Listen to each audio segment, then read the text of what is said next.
চাঁপাইনবাবগঞ্জ ৩ সদর আসনে জাতীয় সমাজতান্ত্রিক দল জেএসডির মনোনীত প্রার্থী হিসেবে মনোনয়নপত্র উত্তোলন করেছেন দলের কেন্দ্রীয় কমিটির সহ সম্পাদক ও চাঁপাইনবাবগঞ্জ জেলা জেএসডির আহ্বায়ক মোহাম্মদ ফজলুর ইসলাম খান সুমন।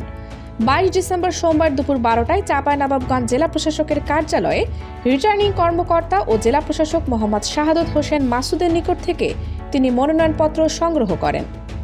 এ সময় জেএসডির জেলা কমিটির যুগ্ম আহ্বায়ক শফিকুল ইসলাম ও এবাদত হোসেন সাহেব, জেএসডির নির্বাহী সদস্য আলী নয়ন ও আমিনুল ইসলাম সহ জেএসডির অসংখ্য নেতাকর্মীরা উপস্থিত ছিলেন। দেশদর্পণ নিউজ, দেশের সাধারণ জনগণের সংবাদ মাধ্যম। আপনার সংবাদ এবং বিজ্ঞাপন প্রচারের জন্য যোগাযোগ করুন স্ক্রিনে দেখানো হোয়াটসঅ্যাপ নম্বরে।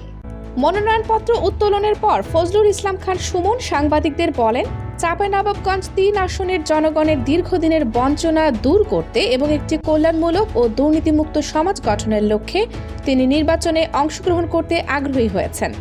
জনগণের সমর্থন পেলে এলাকার সার্বিক উন্নয়নে কাজ করার অঙ্গীকারও করেন তিনি আরও বলেন, আসন্ন জাতীয় সংসদ নির্বাচনকে সামনে রেখে চাঁপাইনবাবগঞ্জ ৩ আসনে বিভিন্ন রাজনৈতিক দলের প্রার্থীদের মনোনয়ন কার্যক্রমে নির্বাচনী পরিবেশ ক্রমেই সরব হয়ে উঠছে। উল্লেখ্য, প্রার্থীর বাবা মরহুম এহসান আলী খান এই আসনের 2 বারের সংসদ সদস্য ছিলেন। এটি তার বাবার সদর 3 আসনটি একসময়ের দুর্গ ছিল।